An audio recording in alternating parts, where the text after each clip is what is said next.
آخر کب؟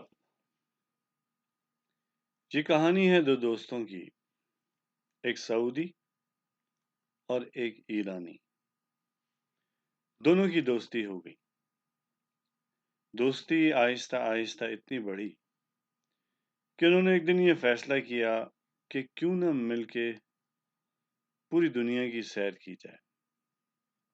لہٰذا وہ دونوں ایشیا، افریقہ، یورپ، آسٹریلیا، امریکہ، نارتھ امریکہ سب جگہ گئے۔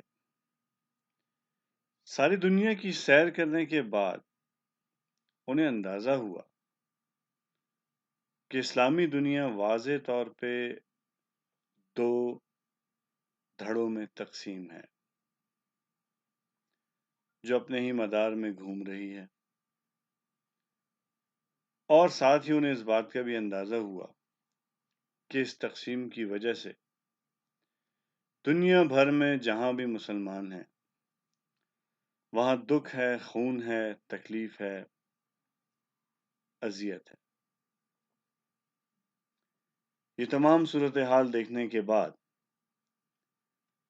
ایک دوسرے سے یہ بات کرنے لگے اور ایک نے دوسرے سے کہا، ہم آخر کب اپنے دشمنوں سے لڑیں گے؟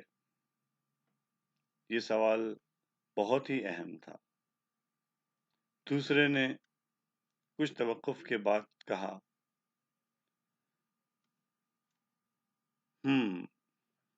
شاید تب جب وہ مسلمان ہو جائیں گے۔ شکریہ۔